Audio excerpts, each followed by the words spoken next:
olo jila ole lolli keenya nama raasanu gimbadu sitigi mendite yadu amdida ana orma sente kode zinano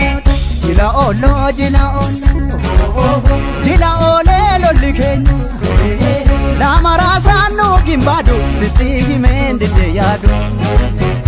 ana orma sente kode zinano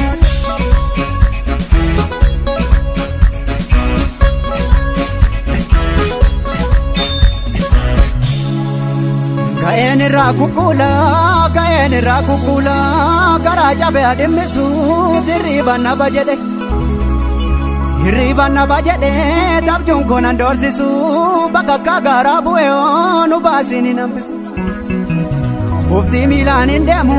malu amale tormosi miden jadu midama bo amale Ergalotu nunyate baba bugaran kunu tergalami walalte tergayu yenudante ergalami walalte tergayu yenudante lubu buwa binkabnu tormarra sabdin kabnu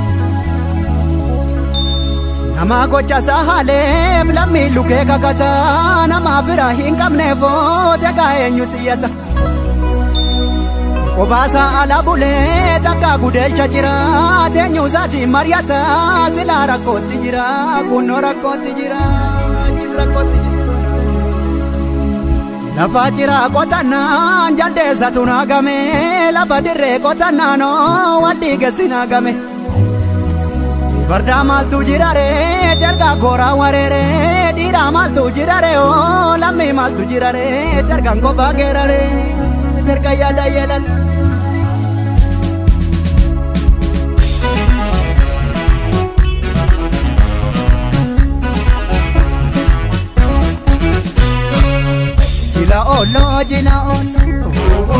Jila ole lolli keenya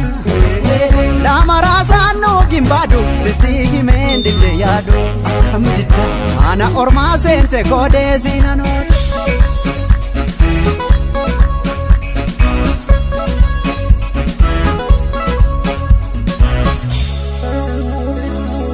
Odanu den tokkicha tabasa sagal male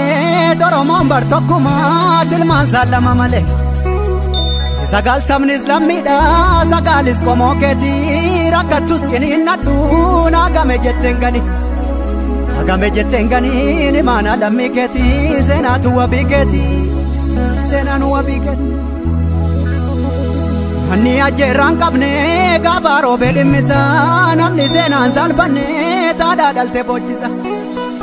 harka kemila murte kuma enyu gafata kan kamni ke waljire bonke la feza jabse kamni ke waljire bonke la feza jabse forma malsa komata talaga malimat Ame gafa ijole tari gafa dulluma gowuma gafa tokko tari gafa hunduma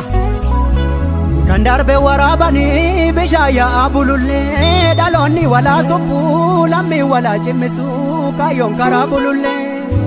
formil kawinon dalonni abdi kabu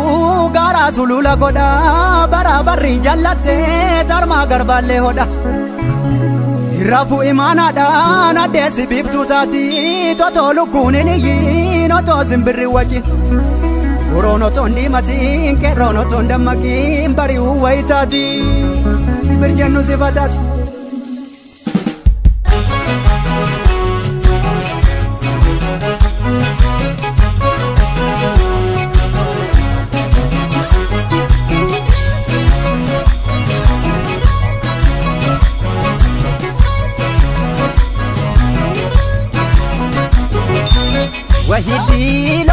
Hidi lola mukabayata dachanga mapurabayata